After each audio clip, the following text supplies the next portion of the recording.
Bonjour. Euh, voilà, nous sommes le 12 juin 2019. Je suis dans un hôtel à Paimpol et aujourd'hui je voulais vous lire un livre parce que, parce que j'ai rien d'autre à faire et que j'ai envie de partager ma lecture avec vous. Il se trouve que je suis intermittente, j'ai la chance de ne pas travailler tous les jours et quand je ne travaille pas, grâce au système formidable de l'intermittence, je suis payée à ne rien faire. Et donc, je remercie toutes les personnes qui ont travaillé pour que ce système hyper protecteur existe pour les artistes. J'aimerais bien qu'il existe pour tout le monde. Mais voilà, donc du coup, je me dis que je vais profiter de la chance que j'ai pour vous lire un texte que je viens de découvrir hier, qui s'appelle Le capital déteste tout le monde. Alors je trouve le titre vraiment super. Ça rejoint un peu le thème de mon nouveau spectacle qui s'appelle Chair à canon, dans le cadre duquel j'ai lu beaucoup de livres, dont celui de Chamaillou, La société ingouvernable, qui m'a beaucoup intéressée. Et ce livre de Maurizio Lazzarato reprend pas mal des thèmes de Chamaillou, notamment le concept de néolibéralisme, qui est un concept que je ne comprends pas encore bien. Et, et voilà, mais c'est des mots qui m'intéressent. Et ce livre raconte un peu à quel point la guerre est liée à l'ordre capitaliste actuel. Et ça parle aussi beaucoup de Macron, des Gilets jaunes, du Brésil, enfin de plein de thèmes qui m'intéressent en ce moment. Donc voilà, je vais vous lire quelques extraits, pas tout parce que c'est long, mais voilà. Bon, je commence. Nous vivons des temps... Ah ouais, j'ai mis des cœurs parce que le cadre, il est pas dingue. Donc je me suis dit que c'était sympa des cœurs. Nous vivons des temps apocalyptiques, dans le sens littéral du mot, des temps qui manifestent, des temps qui font voir. Ce qu'ils dévoilent d'abord, c'est que l'effondrement financier de 2008 a ouvert une époque de rupture politique. L'alternative fascisme ou révolution est asymétrique, déséquilibrée, parce que nous sommes déjà à l'intérieur d'une suite qui semble irrésistible, de rupture politique pratiquée par des forces néofascistes, sexistes, racistes. Parce que la rupture révolutionnaire est pour l'instant une simple hypothèse dictée par la nécessité de réintroduire ce que le néolibéralisme a réussi à effacer de la mémoire, de l'action et de la théorie des forces qui se battent contre le capitalisme. C'est même sa victoire la plus importante. Ce que font aussi voir les temps apocalyptiques, c'est que le nouveau fascisme est l'autre face du néolibéralisme. La démocratie comme lieu des conflits et de la subjectivation remplace le capitalisme et la révolution. Au moment même où la machine du capital engloutit littéralement la représentation démocratique, l'affirmation de Claude Lefort « En démocratie, le lieu du pouvoir est vide » est démentie dès le début des années 70. Ce lieu est occupé par le souverain, sui generis qu'est le capital. Tout parti qui s'y installe ne peut fonctionner que comme son fondé de pouvoir.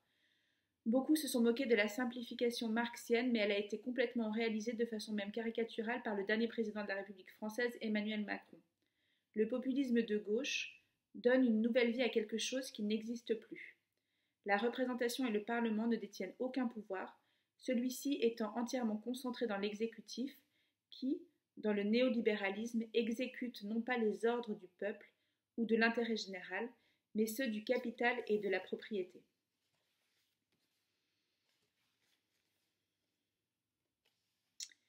Chapitre 1. Quand le capital s'en va en guerre. De Pinochet à Bolsonaro et retour. L'élection de Bolsonaro à la présidence du Brésil marque une radicalisation de la vague néofasciste, raciste et sexiste qui balaye la planète. Elle a le seul mérite d'éclaircir, on espère définitivement, le sens politique de cette vague. La qualifier de populiste ou de néolibérale autoritaire est une manière de se voiler la face.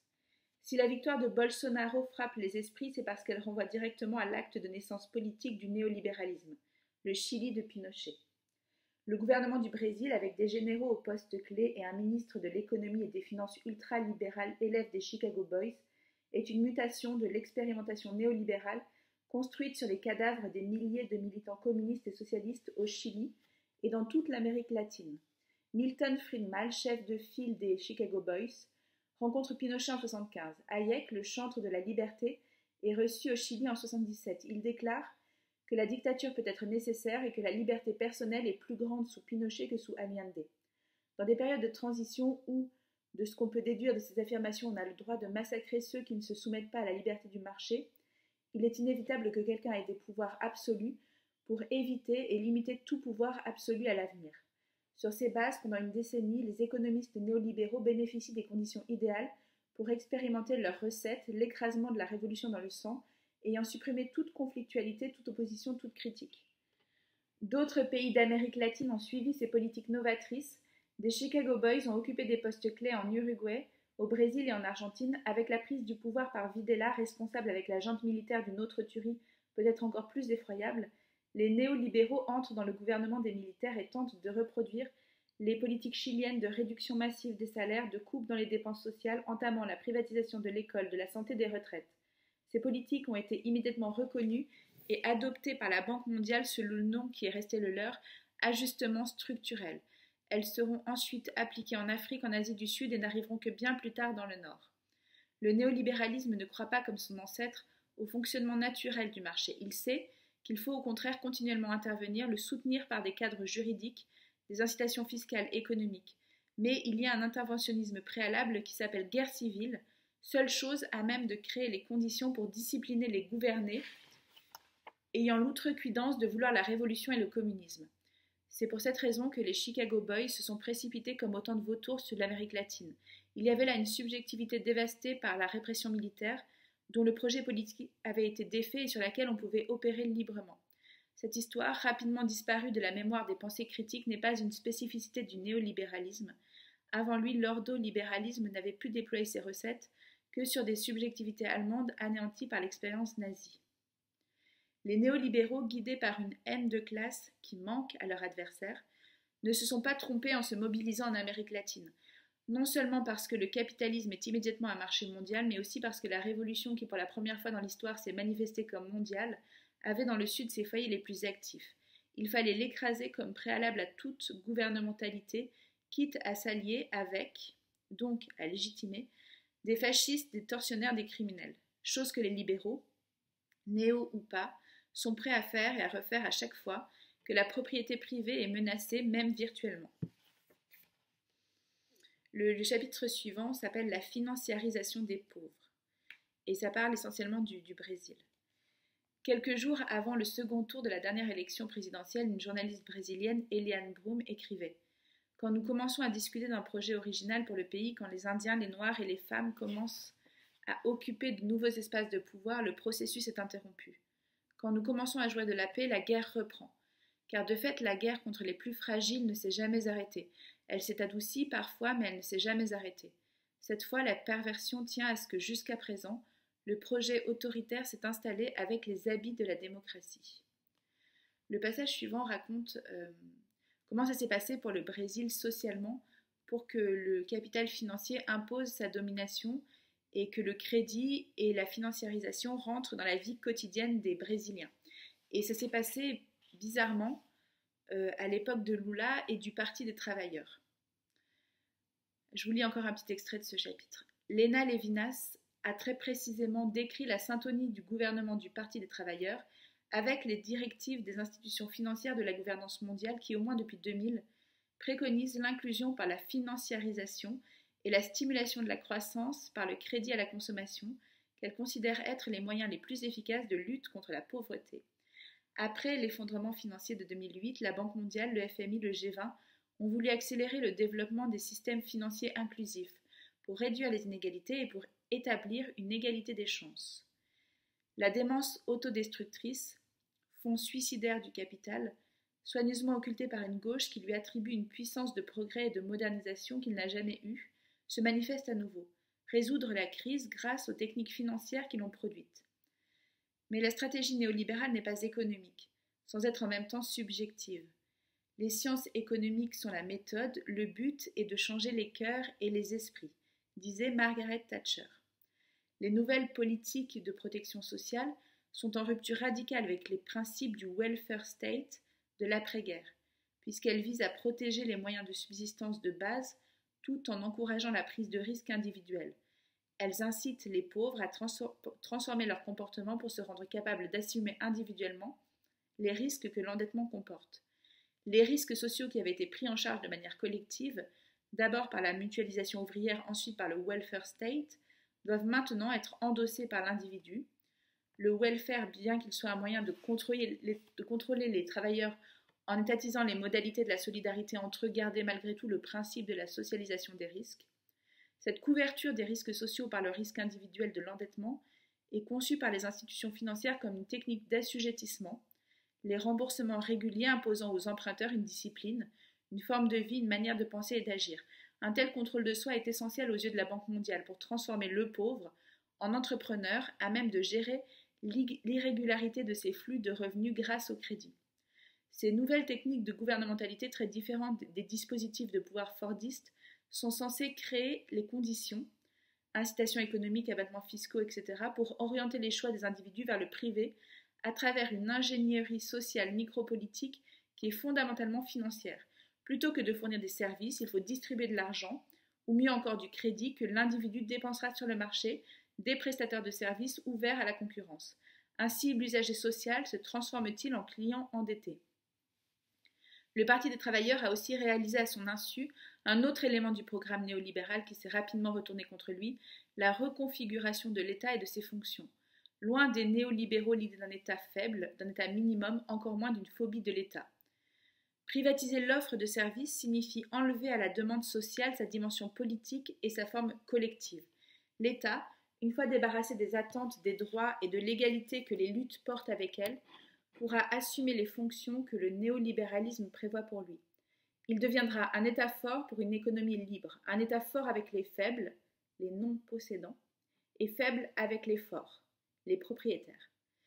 Il ne doit pas devenir minimum, mais organiser et gérer des services minimums, c'est-à-dire assurer une couverture minimale des risques, car le reste doit être acheté sur le marché des assurances. Ceux qui ne tiennent pas le rythme de la concurrence, ceux qui tombent en dehors du marché du travail, ont à disposition un minimum, duquel ils pourront repartir pour entrer à nouveau dans la concurrence de tous contre tous. D'autre part, c'est l'État lui-même qui doit travailler à cette transformation en sous-finançant les services, en les laissant se dégrader, et en mettant en place des politiques fiscales qui encouragent le recours au crédit. C'est en effet ce que l'État brésilien a réalisé progressivement. Ce passage est intéressant parce que ça rappelle un peu ce qui se passe en ce moment avec les hôpitaux en France. En seulement une décennie, la propriété de biens durables tels que les téléphones portables, les téléviseurs couleurs et les réfrigérateurs est devenue presque universelle, quel que soit le niveau de revenu disponible. Tandis que Perry Anderson souligne les limites de cette stratégie consumériste, on a négligé l'approvisionnement en eau, les routes pavées, les autobus efficaces, une évacuation acceptable des eaux usées, des écoles et des hôpitaux décents. Les biens collectifs n'ont aucune priorité idéologique ni pratique. Le Parti des travailleurs a scié la branche sur laquelle il était assis parce que ses politiques de redistribution ont créé un individualisme dépolitisant, qui était en fait le but politique recherché par les néolibéraux. Selon Anderson, les pauvres restaient des bénéficiaires passifs du pouvoir du Parti des travailleurs, qui ne les avait jamais éduqués ni organisés, et encore moins mobilisés comme force collective. La redistribution était là, élevant sensiblement le niveau de vie des plus démunis, mais elle était individualisée. Lavinas surenchérit, en donnant de l'expérience du Parti des travailleurs, une définition que l'on pourrait synthétiser ainsi, le socialisme de la carte de crédit. Une fois au pouvoir, le Parti des travailleurs a estimé qu'il était possible de refonder la nation en créant de nouvelles identités sociales reposant non sur des liens d'appartenance collective ou de solidarité communautaire, mais plutôt sur un accès au crédit, un compte bancaire personnel ou une carte de crédit. Voilà, c'est un passage intéressant aussi, je trouve, parce que ça me fait penser beaucoup au concept utilisé souvent de pouvoir d'achat. Penser réduire la pauvreté et améliorer la situation des ouvriers et prolétaires à travers les mécanismes de la finance était plus qu'une naïveté ou un paradoxe, c'était une perversion. On ne peut faire du crédit un simple instrument adaptable à n'importe quel projet politique, puisqu'il constitue l'arme la plus abstraite et la plus redoutable du capitalisme. Comme toujours, la financiarisation, introduction du sans limite, de l'infini dans la production, a débouché sur une crise économique et politique. Et comme toujours, les crises financières ont ouvert une phase politique marquée par la logique de la guerre, ou plus précisément par la remontée de guerres de classe, de race et de sexe qui depuis le début sont au fondement du capitalisme. Le chapitre suivant s'appelle les nouveaux fascismes. Je ne sais pas si j'ai choisi un passage là-dedans. Ah oui, la fin. Il ne s'agit pas seulement de dire comme Primo Levi que si les fascismes et le nazisme ont eu lieu, ils peuvent se produire à nouveau, mais d'affirmer que les fascismes, le racisme, le sexisme et les hiérarchies qu'ils produisent sont inscrits de façon structurelle dans les mécanismes de fonctionnement de l'accumulation capitaliste des États.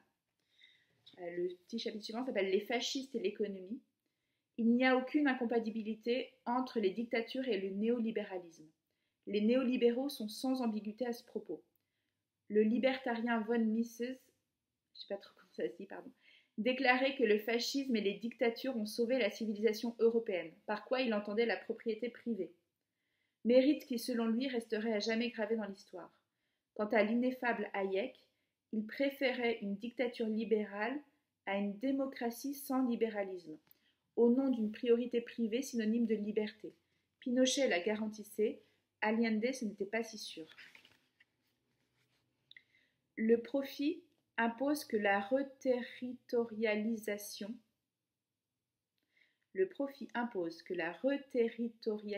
qui assure son existence se réalise à travers l'État-nation, le racisme, le sexisme et le cas échéant la guerre et les fascismes, seuls capables d'assurer politiquement la continuation de l'expropriation et la spoliation lorsque la situation se durcit. Il est naïf de croire que la subordination des forces productives au profit soit purement immanente au fonctionnement de l'économie, du droit, de la technique. Sans État, sans guerre, sans racisme, sans fascisme, pas de profit. Le triomphe sur les classes subalternes ne s'est pas produit une fois pour toutes, il doit être continuellement reproduit, répété.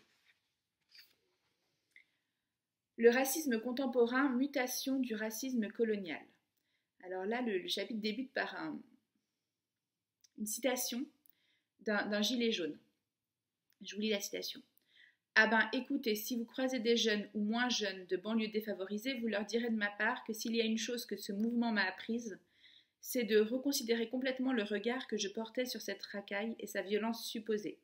Moi, ça fait 1 mois et demi qu'on s'en prend plein la tronche une petite fois par semaine, et je suis déjà limite à bout. Alors je n'imagine même pas la colère qu'ils peuvent avoir en eux de subir ce qu'ils subissent ou disent subir. Bref, je crois bien que c'est la première fois que je me sens proche d'eux, et je me dis quasi tous les jours que j'ai été bien con avec mes yeux de blanc moyen privilégié. » Je lis la suite du texte. Le racisme contemporain est une mutation du racisme colonial et de la guerre contre les populations colonisées. Le noir, le musulman, le migrant ne sont pas de l'autre côté de la barrière raciale séparée par la mer ou l'océan. Ils peuplent les villes du Nord comme citoyens, où souvent ils couvrent sur le marché du travail les emplois pénibles que les Occidentaux ne veulent pas occuper. Le capital est contraint de changer de stratégie et de transformer la séparation entre populations du Nord et du Sud en concurrence entre toutes les populations de la planète. La globalisation est cet acte stratégique de mise en concurrence de la force de travail à l'échelle mondiale. À l'encontre de toute conception modernisatrice du capital, cette séparation doit être absolument reproduite de sorte que, si le capital ne peut plus distribuer travail libre et travail forcé selon la division entre colonies et métropoles, il essaiera de la produire à l'intérieur de cette dernière. C'est pour cette raison que le travail précaire prend la forme du travail servile et gagne d'année en année de nouveaux secteurs et de nouvelles couches de l'ancien salariat. Le chapitre suivant s'appelle « La sécession des possédants ». Ça commence par une citation de Virginie Despentes, que je vais vous lire, parce qu'elle est super. Et après, il ne reste pas beaucoup de pages. Il ne reste pas beaucoup de pages, parce que je ne vais pas tout lire le livre. Sinon, peut-être l'auteur il va me crier dessus. Alors, la citation de Virginie Despentes. Ça s'appelle « La sécession des possédants ». Les plus riches ont décidé de nous faire une guerre. Je fréquente des riches à Paris et leur indifférence est totale. Si tu leur dis qu'en Espagne, à 60 ans, on peut être obligé de travailler pour 2,60 € de l'heure, ils s'en foutent. Tu te rends compte qu'ils sont déjà prêts pour ce monde-là. Dans leur tête, c'est réglé. Pour les pauvres, ça va être très dur et ils s'en tamponnent. On vivra entre riches dans des mini-bulles bunkers. Tant pis pour les crevards. J'ai eu longtemps l'impression que les riches ne se rendaient pas compte, mais là je pense que c'est pire, c'est concerté. C'est ce qu'ils veulent, que les gens s'enfoncent dans une misère noire. Ils ne voient pas le travailleur comme un être humain, mais comme un problème à gérer. Je lis la suite du texte. Les nouveaux fascismes se limitent à renforcer les hiérarchies de race, de sexe et de classe. La stratégie politique reste néolibérale. La mission de ces nouveaux fascismes n'est pas de combattre une opposition qui n'existe pas, mais de mener jusqu'au bout le projet politique qui est au fondement des politiques néolibérales. Si le vivre ensemble n'a jamais fait partie des soucis du capital, celui-ci semble maintenant affirmer sans embâche le but qu'il poursuit de façon absolument consciente, se rendre politiquement autonome et indépendant des travailleurs, des pauvres, des non-possédants, politiquement du moins, car du point de vue économique, il a besoin d'eux, mais de la même manière que le planteur a besoin des esclaves. Le néolibéralisme a rompu avec le pacte fordiste noué autour de l'emploi, mais les syndicats et le mouvement ouvrier sont restés attachés à des normes, des règles, des droits du travail et des droits de sécurité sociale qui ont été progressivement détruits pour faire place à des relations de travail et de domination servile, non négociables et non négociées. Les gated communities, nombreuses au Brésil, aux États-Unis et ailleurs, ne sont que les symptômes folkloriques bien qu'inquiétants de cette vision de la société. Dans la sécession des possédants, la privatisation a transformé les politiques d'assurance contre les risques sociaux en dispositifs produisant des inégalités croissantes. La privatisation change radicalement les fonctions de ce que Foucault appelle les dispositifs du biopouvoir. Depuis les années 70, elle s'emploie à défaire systématiquement la puissance politique que les populations ont accumulée en 2 siècles de lutte révolutionnaire et à annuler sa traduction en droit à la santé, à la formation, à la retraite, à l'indemnisation chômage, etc. L'accès à tout cela dépendra dorénavant de la propriété et du patrimoine. En France, où le welfare devrait résister mieux qu'ailleurs, les politiques économiques ont produit l'innovation de la 3e classe, la classe des pauvres, qui ont droit à des transports, des hôpitaux, des supermarchés et même des funérailles de 3e catégorie. La biopolitique divise en 3 classes et elle individualise encore plus subtilement, et en divisant, elle appauvrit une grande majorité et enrichit une petite minorité. Elle produit non pas le capital humain, l'entrepreneur de soi, mais le travailleur pauvre en assignant cette majorité à la condition de pauvreté travailleuse. Les libéraux ont toujours compris la démocratie comme démocratie des possédants. Ils ont toujours conçu les droits comme indexés à la propriété. Ce sont les révolutions qui ont imposé l'égalité et conquis les droits politiques et sociaux pour tous. Le capitalisme peut très bien fonctionner à l'intérieur de différents systèmes politiques, démocratie constitutionnelle, États centralisateurs et autoritaires comme en Chine, en Russie ou dans les régimes fascistes. L'idée selon laquelle le capital va nécessairement de pair avec la démocratie n'a pas cessé d'être démentie. Le chapitre suivant s'appelle Guerre et circulation. J'aime beaucoup ce livre, il est vraiment très très intéressant. J'espère que ça se voit un peu. Je suis désolée, je ne lis pas de façon incroyable et je crois que le son est un peu nul, mais le cœur y est, comme on dit. La globalisation extensive qui exploite l'ensemble de la planète et la globalisation intensive qui exploite l'ensemble de la société sont la transposition civile de l'économie de guerre de la première moitié du XXe siècle. Alors ça, c'est vraiment un thème qui m'intéresse beaucoup pour le nouveau spectacle pour Chiracano. Parce que on voit à quel point la guerre et le capitalisme sont liés, contrairement à ce qu'on voudrait nous faire croire, qu'on vit dans une société pacifique et pacifiste. En fait, on se rend compte, enfin, grâce à des auteurs comme ça, qu'on est héritier de vraiment des guerres, quoi. Bon, je reprends pas. La globalisation extensive qui exploite l'ensemble de la planète et la globalisation intensive qui exploite l'ensemble de la société sont la transposition civile de l'économie de guerre de la première moitié du XXe siècle. La guerre n'est pas seulement le modèle généalogique de la chaîne de la valeur, elle est aussi une composante indispensable du fonctionnement contemporain de la circulation du capital, car la dimension transnationale de la logistique requiert un modèle de sécurité qui n'est plus centré sur l'État-nation. Plutôt que d'une simple militarisation de la logistique, il s'agit d'une coproduction par les entreprises et les armées. Le néolibéralisme introduit la privatisation jusque dans ce domaine, dans le domaine de l'armée. Plutôt que d'une simple militarisation de la logistique, il s'agit d'une coproduction par les entreprises et les armées d'une nouvelle conception du rapport entre valorisation et sécurité. L'armée américaine a mis à disposition des civils l'énorme expérience productive, technologique, scientifique, mais aussi militaire acquise pendant les guerres totales et la guerre froide.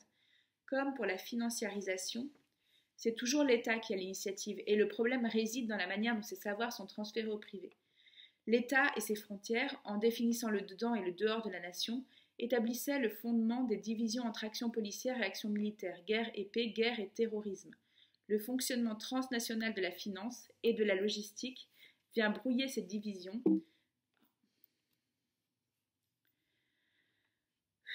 Excusez-moi, ça a un peu bugué. Je reprends. L'État et ses frontières, en définissant le dedans et le dehors de la nation, établissaient le fondement des divisions entre actions policières et actions militaires. Guerre et paix, guerre et terrorisme. Le fonctionnement transnational de la finance et de la logistique vient brouiller ces divisions, notamment celles entre civils et militaires. La sécurité de la globalisation renversant le rapport entre circulation et production ne peut être garantie que par une action combinée entre civils et militaires, entre l'entreprise et les armées régulières et mercenaires. Pour un système reposant non pas simplement sur la connectivité, mais sur la vitesse de la connectivité, la sécurité des frontières peut être une source d'insécurité pour la chaîne d'approvisionnement.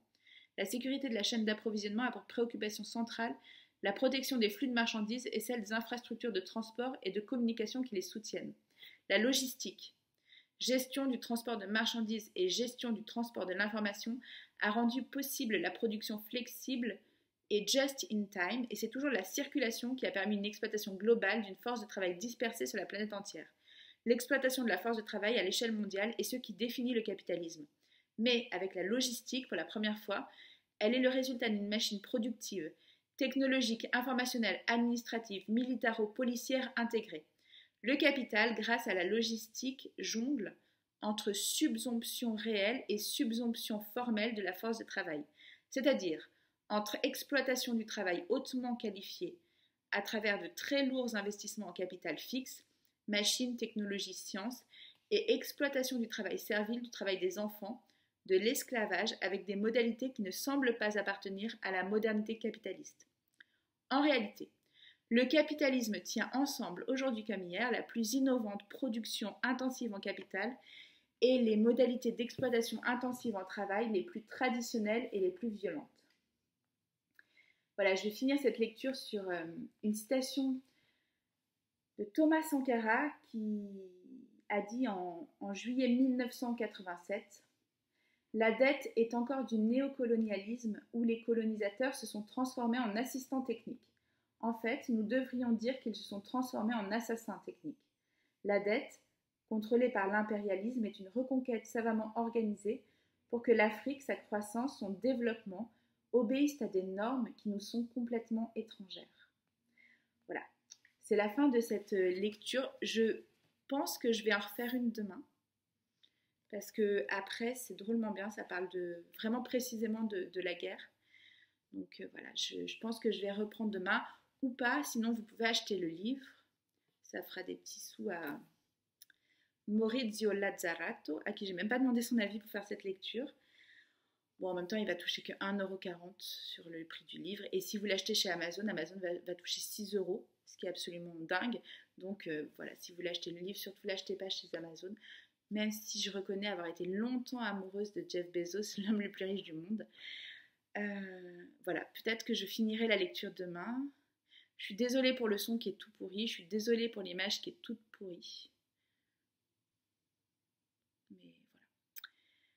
Bon, bah, sur ce, bonne journée.